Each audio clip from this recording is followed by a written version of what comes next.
अपने परिवार के लिए करते हैं कि नहीं करते हैं? जी सर। फ्यूचरिस्टिक बनाना होगा।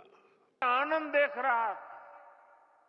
नमस्कार दोस्तों, 9 साल की हार्दिक शुभकामनाएं। आज बात हम लोग करने वाले हैं हमारे देश के प्राइम मिनिस्टर नरेंद्र मोदी के बारे में।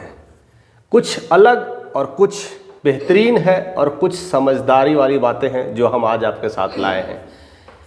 इस साल 2025 में हमारे देश के प्रधानमंत्री 75 साल के होने वाले हैं और यह सबसे बड़ी बात है कि 75 साल होने वाले हैं। उसको लेकर करके कई सारे ऐसे बात हैं, कई सारे ऐसे गाइडलाइंस हैं जो मैं आज शेयर करने वाला हूं, जिसमें बीजेपी के तरफ से इनफॉर्मल गाइडेंस है कि कोई भी 75 साल के बाद एक्टिव लीडर नहीं रहेगा। एक्टिव मीन्स जो काम कर रहा है वो एक्टिव नहीं रहेगा, उन्हें वह रोल छोड़ना पड़ेगा और अपने बाकी जीवन में आगे का काम करना होगा, ऐसा गाइडलाइंस किया गया है। तो क्या हमारे देश के प्रधानमंत्री नरेंद्र मोदी जो 17 सितंबर 2025 को जब 75 साल के हो जाएंगे तो क्या वो रिटायर लेंगे? क्या अब उनका जो कार्यकाल है अब बस रुक जाएगा 2025 के बाद? ऐसी क्या क्या चीज़ें होने वाली है? अगर ऐसी गाइडलाइंस अगर किसी ने जारी किया है तो वो बीजेपी के लोग ने किया है, आरएसएस ने किया है, जो मिल करके एक मुहिम छेड़े थे और देश में बहुत सारे कुछ चेंज करने की कोशिश किए थे। क्या वह गाइडलाइन को फॉलो करेंगे? क्या उस गाइडलाइन में अमित शाह का क्या रोल होगा और बाकी सब, राजनाथ सिंह का क्या रोल होगा, नितिन गडकरी का क्या रोल होगा, फडणवीस, क्या उनके उत्तराधिकारी कोई और हो सकते हैं? योगी हो सकते हैं, फडणवीस हो सकते हैं, अमित शाह हो सकते हैं। इस सारी चीज़ों का आज चर्चा करने वाले हैं, तो बने रहिएगा हमारे साथ। ऐसे बहुत सारे डीप एंड डाइव लगाने वाले हैं। बात करते हैं विपक्ष की, क्योंकि यह बातें उठ ही रही है, क्योंकि अब ऑलरेडी विपक्ष में बातें उठ रही थी। उसमें केजरीवाल ने यह बयान दिया है और खुद एक बात की है कि 2014 में बीजेपी ने, यानी हमारे देश के प्रधानमंत्री मोदी ने खुद ही ये कहा था कि 75 साल में रिटायर कर दिया जाएगा, बीजेपी का कोई भी कैंडिडेट हो वो रिटायर कर दिए जाएंगे। तो अब वह निशाना पे खुद ही आ चुके हैं, यानी जिसने तीर छोड़ा था वो तीर वापस उन्हीं के तर्कस में आने वाली है। तो अब क्या मामला होने वाला है, ऐसी क्या चीज़ें होने वाली? और ये केजरीवाल ही नहीं है, ऐसे राहुल गांधी भी है, खड़गे सिंह है, प्रियंका गांधी, ऐसे कई सारे जो है विपक्ष ऐसे अब वार करना शुरू करेंगे, क्योंकि जिसने नियम बनाया वही नियम को उल्लंघन कर दे, ऐसी कैसी सरकार है।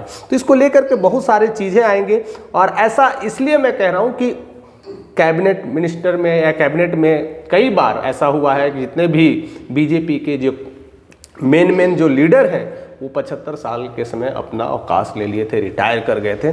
तो सिर्फ और सिर्फ ये हमारे देश के प्रधानमंत्री मोदी पे ही लागू नहीं होता है, यह सारे लोग पे लागू होता है। उनमें से मुरली मनोहर जोशी है, बिहार के शत्रुघ्न सिन्हा हुए, अगर शांता कुमार सिन्हा हिमाचल के हैं जो सीएम बनते बनते रह गए थे, उनकी बात किया जाए, या अरुण शौरी की बात करें जो कैबिनेट में रह चुके थे और अच्छे शीर्ष पर जाने वाले थे, वो भी अपने उम्र के बाद रिटायरमेंट हो गए थे। उसके बाद कल्याण सिंह की बात करें, ऐसे कई सारे लोग हैं जो अपनी उम्र पे रिटायर करते रह गए। और यही सारी चीज़ों को लेकर के यह बातें उठ रही है कि क्या यह पैमाना मोदी के लिए भी लागू होगा? क्या यही पैमाना लेकर के भी वो भी रिटायर करने वाले हैं? मोदी के बात को लेकर के क्या सब बोल पाएंगे या फिर मौन व्रत कर लेंगे? ऐसे कई सारे प्रश्न हो रहे हैं, लेकिन आप भी कमेंट करके हमें बताइएगा कि ऐसा क्या क्या चीज़ होने वाले है, क्या क्या बुनियादी तौर पे बात होने वाली है। और देखा जाए तो ऐसे कई सारे कोड ऑफ कंडक्ट निकल के आ रहे हैं, जिसमें अमित शाह का बयान है कि जो हमने जो लेटर जारी किया था वो इनफॉर्मल लेटर है, ऐसा कोई रूल बुक हमने नहीं बनाया है। जाहिर सी बात है अमित शाह वो ऐसे ही बात करेंगे, उसमें दो राय नहीं है, क्योंकि वो चाहते हैं जब तक हम हैं तभी तक भारत में हम रहेंगे और भारत के उच्च शीर्ष पद को हम बैठे रहेंगे। और उसी की वजह से वो गाइडलाइंस भी चेंज हो सकता है, बहुत सारे रूल्स चेंज हो सकते हैं और बहुत कुछ बदल सकता है। लेकिन रियली में अगर ऐसा हो, अगर अपने रूल को फॉलो करें तो क्या होने वाला है, सच में उत्तराधिकारी कौन हो सकता है उनके बाद, यह बहुत बड़ा क्वेश्चन मार्क लगा है। उत्तराधिकारी अगर हम बात करते हैं, एक एक कर करके आएंगे, धीरे धीरे इस चीज़ों को समझ पाएंगे। क्या उत्तराधिकारी अमित शाह हो सकते हैं? क्या अमित शाह दंगल मार सकते हैं? तो इस पर भी बहुत सारी बातें होंगी। अगर अभी मैं यस और नो में आंसर देना चाहूँगा तो नो, सिंपल। क्यों नहीं है, उसके बहुत सारे कारण होंगे जो डिस्कस करेंगे। दूसरा है नितिन गडकरी, जो रोड ट्रांसपोर्टेशन को देखते हैं पूरे भारत में एक अच्छा है और आरएसएस के ज़्यादा करीब रहते हैं। क्या वो में भी ऐसा चेहरा हो सकता है और नहीं हो सकता? फडणवीस जो हाल ही में चीफ मिनिस्टर बने हैं महाराष्ट्र को, वो भी एक अच्छा दमखम नेता है और साथ में कनेक्शन रखते हैं, देयर इज ए चांस हो सकता है। और भूपेंद्र यादव है, वो भी एक यादव का ओबीसी का समीकरण है, ला करके एक अच्छा चेहरा बनाया जा सकता है। या फिर राजनाथ सिंह जो अपने आप में एक बहुत बड़ा चर्चा में रहते थे, गृह मंत्री हैं और बहुत कुछ देखने की कोशिश करते थे, अपना वर्चस्व बनाए थे, लेकिन अब वह कहीं ना कहीं दिखाई नहीं देते, वो एक्टिवनेस दिखाई नहीं देता है, तो शायद वो भी नहीं हो सकते। एक अच्छा चेहरा जो नाम आ रहा है कहीं ना कहीं योगी का नाम आ रहा है और योगी को लेकर करके एक बयान बनता है कि हाँ, लेकिन वो डिपेंड करता है कि यूपी के इलेक्शंस, आने वाले इलेक्शंस में अपना दमखम दिखाएं और अपना परचम लहराएं, तो there is a chance. But उनको लेकर के हमारे देश के प्रसिद्ध कवि कुमार विश्वास ने सांकेतिक चिन्ह दे दिए हैं, सांकेतिक बातें कर दी हैं कि हमारे देश में आने वाले भविष्य में कोई प्रधानमंत्री है तो योगी जी हैं। ऐसी कई सारी भविष्यवाणियाँ हो रही है, कई सारी बातें हो रही है। तो फिर क्या अगर उत्तराधिकारी की बात करें, अगर वो रिटायरमेंट करते हैं तो ऐसे बहुत सारे चिन्ह हैं कि वो रिटायरमेंट नहीं करेंगे। अब आती है कि कई सारे लोग इस पे एक एजेंडा सेट किए गए, उनमें कई सारे ऐसे हम जर्नलिस्ट के कह सकते हैं, जो टॉप लेवल के जर्नलिस्ट हैं, उन्होंने अपने राय ऐसा देते हैं। कहते हैं मोदी जी रूल के लिए बने हैं, रूल करने के लिए, वो सत्ता के अधिकारी हैं और पूरे अगर भारत में अगर ऐसा कोई बना है तो सिर्फ 2 ही लोग बने थे जो सत्ता के लिए ही बने थे। वो एक बिहार की राबड़ी देवी बनी थी, बिना कुछ इलेक्शन लड़े, कुछ नहीं, डायरेक्ट सीएम। और उसी तरह से नरेंद्र मोदी भी एक सर्वोच्च पद पे ऐसे ही मिला था क्योंकि वो आरएसएस के कार्यकर्ता थे और बहुत एक्टिव कार्यकर्ता थे, तब उन्हें गुजरात के लॉबी से सीएम पद को नियुक्त किया गया था और उसके बाद से अभी तक वो पीएम भी बन रहे हैं, तो बस उसी वजह से बन रहे हैं। तो ऐसे कई सारी चीज़ें हैं, वो सत्ता में तब से आरूढ़ हैं। अगर बात किया जाए कि वो सत्ता में 2001 में आए थे एज ए सीएम गुजरात का, और 2001 से उनकी जो जर्नी है अभी तक रुकी नहीं है, वो सत्ता से हटी नहीं है। यानी 2001 से 2025 24 साल से वो लगे हुए उस सत्ता पर और कामयाब भी हो रहे हैं और आगे भी बढ़ते जा रहे हैं। यानी जब तक जान है तब तक सत्ता में हम रहेंगे, यही नरेंद्र मोदी की पहचान है और उसके लिए वो दिन रात एक कर रहे हैं, वैसे काम कर रहे हैं और बहुत सारे लोगों से, बहुत सारे देश विदेश जुड़ रहे हैं। आज तक ऐसा कोई भी दुनिया का प्रधानमंत्री और राष्ट्रपति नहीं है जो इतने देश को टाई अप कर पा रहा है, भ्रमण कर पा रहा है और लोगों से कनेक्शन पा रहा है, ऐसा कोई नहीं है। तो बड़ी सौगात है। और दूसरी बड़ी बात है कि मुझे लगता है कि आने वाले समय में दुनिया का कोई भी अगर प्रधानमंत्री होगा सबसे ज़्यादा उम्र में, तो गिनीज बुक ऑफ वर्ल्ड में इन्हीं का नाम होगा कि वो नरेंद्र मोदी हैं। तो ये भी एक कारण हो सकता है, बहुत सारे कारण हो सकते हैं, लेकिन अब बात करने वाले हैं कि वो रिटायर लेंगे कि नहीं। तो जैसा कि उनका डेट जो डिक्लेयर है 17 सितंबर 2025, तो ऐसे कई जर्नलिस्ट का कहना है कि उससे पहले एक इवेंट होगा, एक बहुत बड़ा इंडिया में इवेंट होने वाला है और उस इवेंट में नरेंद्र मोदी अपनी बातों को रखेंगे, वो अपनी सारे rule of code of conduct सब बातें करेंगे और वो अपने जिंदा दिली बातों से कहेंगे कि मैं चाहता हूं कि मैं अब कार्यकाल से अवकाश ले लूं, लेकिन क्या आप चाहते हैं कि मैं इस पद को छोड़ दूं? और सारी जनता से हामी भरवाएंगे, सारे ऑडिटोरियम में हामी भरवाएंगे, बस मैं मातृभूमि के लिए संघर्ष कर रहा हूं, मैं चाहता हूं कि अंतिम क्षण तक, जब तक मेरी जान है तब तक मैं भारत मां की भूमि के लिए लड़ता रहूं। क्या मेरे साथ आप हैं? क्या आप मेरे साथ तैयार हैं? तो ये हुंकार होगा और जबरदस्त एक सेंटीमेंट क्रिएट होगा और उस सेंटीमेंट में फिर से जय जयकारे लगेंगे और फिर से मोदी मोदी के नारे लगेंगे और उसी सेंटीमेंट को बरकरार कर करके वो आगे भी ऐसे ही पीएम बने रहेंगे।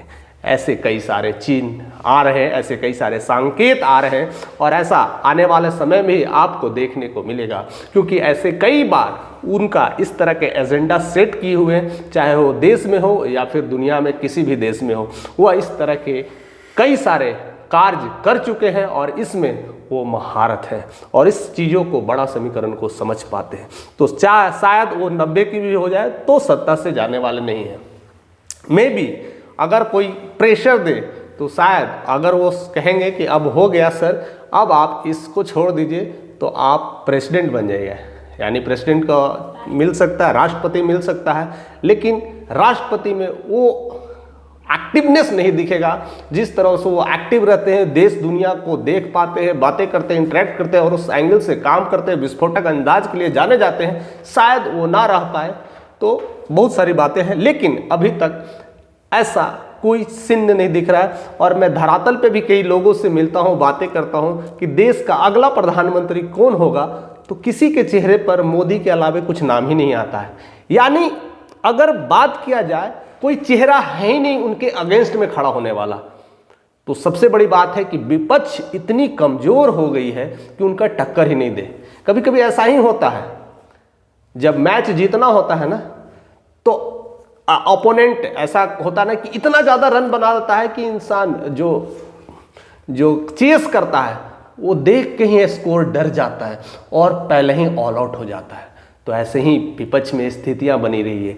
चाहते तो हैं लेकिन कोई कुछ कर नहीं पा रहा है, क्योंकि उस दबदबा को देख करके, उस तरह से रुतबा को देख करके, जिस हिसाब से वो चल रहे हैं उसके टक्कर में कोई आ ही नहीं पा रहा है। तो बात विपक्ष की नहीं है, बात अब पक्ष की होगी कि पक्ष में अगर किसे कार्यभार दिया जाए तो वही आते हैं कि पक्ष में भी जो लोग हैं, अमित शाह, तो अमित शाह को कभी भी मौका नहीं दिया जाएगा और वो मौका देने के लिए कोई तैयार नहीं होगा। आरएसएस तैयार नहीं होगा, भागवत तैयार नहीं होंगे, क्योंकि उनकी एक्टिविटी कहीं ना कहीं मैच नहीं करती है भागवत से। यानी आरएसएस में तो है लेकिन कहीं ना कहीं तू मैं चली रहती है, अपॉइंटमेंट नहीं मिलता है, ऐसे कई सारे कारण होते हैं। तो शायद उन्हें मौका ना मिले और उसका सबसे अच्छा प्रारूप है कि वो चाहते थे कि मैं गुजरात का सीएम बनूं, लेकिन मोदी जी ने उन्हें कभी बनने भी नहीं दिया। तो कई बार उनकी इच्छा थी कि मैं गुजरात का सीएम बनूं, लेकिन वो बन नहीं पाए, इच्छा अधूरी रहेगी। तो सीएम के बाद पीएम की कैसी इच्छा पूरी होगी। तो ऐसे कई सारी चीज़ें हैं जो कई लोग नहीं चाहते हैं, उसमें शायद पीएम भी एक नाम हो सकता है कि गुजरात में कितना भी कोशिश करते रहेंगे, उनको सेंटर में, कैबिनेट में बधा कर कहीं इंगित कर दिए, अच्छा से अच्छा पद दिए, बेस्ट पद दिए, लेकिन इधर ही इंगेज करके रख दिए, क्योंकि उनको कार्यभार को देखने के लिए कोई ऐसा चाहिए था चाणक्य जो उसको संभाल सके। और सही न सही अगर देखा जाए तो मोदी की भी एक बड़ी राजनीति रही है, एक अच्छी अनुभव है, पकड़ है, 25 सालों से मुख्यमंत्री रह चुके हैं, तो सारा कुछ खेल समझ चुके हैं, जानते हैं। तो एक ऐसा है कि अमित शाह कुछ नहीं कर पाएंगे।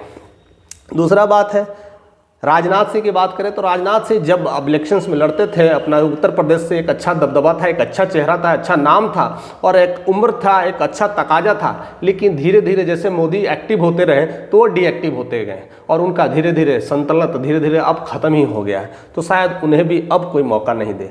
नितिन गडकरी को मौका दिया जा सकता है, क्योंकि वो काम तो बहुत करते हैं, लेकिन बस वो फोकस होते हैं ओनली काम काम काम, कंस्ट्रक्शन डेवलपमेंट। लेकिन एक प्रधानमंत्री का सिर्फ काम का ही नहीं होता है, ह्यूमैनिटी का होता है, मिलना जुलना, ओवरऑल सारा समीकरण उसको लेके चलना होता है। तो शायद इसमें भी वो फेल हो जाएंगे। और रही फडणवीस की बात, तो वो भी चेहरा खिल रहा है, उभर रहा है, तो ज़्यादा कुछ कर नहीं पाएंगे। अब सिंपल एक है उत्तराधिकारी, तो एक योगी ही है जो पूरी क्षमता रखते हैं, दमखम रखते हैं और उसी अंदाज में अपनी परचम को लहराते हैं। और कहीं ना कहीं उनका जो व्यक्तिगत जो भाव है प्रधानमंत्री मोदी से मिलता जुलता है, सनातन को रिप्रेजेंट करते हैं और एक अच्छा मंच पर अपने आप को व्यक्तित्व भी बना रहे हैं और काम भी धड़ाधड़ एक्शन भी फटाफट लेते हैं और पूरी तरह से डू एंड डाई वाला काम करते हैं। इसलिए उन्हें कई सारे नामों से संजोगा गया है। बुलडोज़र बाबा, ऐसे कई नाम दिए गए हैं, टेक्निकल बाबा, ऐसे कई सारे चीज़ें उनको नाम दिया गया है और कैसे कई काम किए गए। तो उनमें कहीं ना कहीं कुमार विश्वास जिस तरह से वो बातें कह दी है अपने माध्यम के माध्यम से, कुमार विश्वास अपने आप में एक बड़ी हस्ती है, दिल्ली में भी मिनिस्ट्री में रह चुके हैं और जिस तरह से भागवत को रिप्रेजेंट करते हैं, जिस तरह से राम कथा को रिप्रेजेंट करते हैं, रामायण का गान गाते हैं, उसमें कहीं ना कहीं वो छवि वो देखते हैं तो योगी का छवि देखते हैं और कहते हैं कि हमारे भविष्य का कोई प्रधानमंत्री है तो यही है। और उसको लेकर पूरी वीडियोस बहुत वायरल भी हो रही है, आप देखिएगा जरूर कि कितनी बातें वायरल हो रही है। कुमार विश्वास की ये बातें कहीं ना कहीं पूरी तरह से हड़कंप मचा रहा है कि ऐसा कैसे हो सकता है। तो शायद उन्हें रोकने के लिए यूपी में ही अभी बहुत कुछ प्लान बनाने होंगे, यानी बहुत लोग विपक्ष उन्हें अगले इलेक्शंस में यूपी के लिए भी रोकने की कोशिश करेगा, क्योंकि ये बंदा अगर नहीं रुका यूपी में तो अगला प्रधानमंत्री के लिए तैयार हो रहा है। तो ऐसा बहुत सारी चीज़ें हैं। अब आती है बात कि अब ये रूल बुक चलेंगे कि नहीं, लेकिन अभी पूरी जनता में या दमखम कहीं भी देख लो तो सिर्फ नरेंद्र मोदी का नाम रहता है। तो ये रूल भी चेंज होने वाले हैं, सब कुछ बदलने वाले हैं। केजरीवाल कितने भी चिल्लाते रह जाएं, राहुल गांधी कितने भी बोलते रह जाएं, या खड़गे साहब या प्रियंका गांधी और विपक्ष के कई सारे जो है समाजवादी पार्टी अखिलेश है, यादव जी है, बहुत सारे लोग हैं, वो बोलते रह जाए, वो रूल चेंज हो जाएंगे, कोड ऑफ कंडक्ट भी बदलेंगे। क्योंकि जब तक मोदी है तो ये सब बीजेपी में सब एक्टिव है। जिस दिन मोदी डीएक्टिवेट कर देंगे तो शायद अब बीजेपी का शायद एंड समय भी आ सकता है। तो मुझे लगता है कि अब मोदी के बाद अगर कोई बीजेपी को चला पाए तो उसमें नेतृत्वकर्ता कोई है नहीं, तो विलय होने की भी एक संभावना आ सकती है। वो सब कुछ यूपी के इलेक्शंस पे डिपेंड करता है और भी बहुत सारे मामले आ सकते हैं। फिलहाल आप इन सब चीज़ों को लेकर के क्या क्या सोचते हैं कि जो हमारे नेक्स्ट जो पीएम है, उत्तराधिकारी है, वो कौन हो सकता है? और भी जैसे राहुल गांधी एक अपना अच्छा वर्चस्व बना रहे हैं, कोशिश कर रहे हैं और बहुत आगे तरीके से बढ़ भी रहे थे। उन्होंने जिस तरह से भारत जोड़ो यात्रा जो लगाया था उसको लेकर के काफ़ी लोकप्रियता बढ़ी थी, लेकिन कहीं ना कहीं कई लोग उनके ही अपने खींचने लगे हैं टांग। कहीं ना कहीं पीएम को लेकर के उन्हीं की अपनी ही पार्टियों में सब कोई बनने के लिए तैयारी में लगा है और उसमें नीतीश कुमार भी लगे हुए थे, ममता बनर्जी लगे हुए हैं, हर कोई चाह रहा है कि मैं पीएम बनूं। तो शायद खींचातानी है, तो उस खींचातानी में भी पीछे रह जाएंगे राहुल गांधी।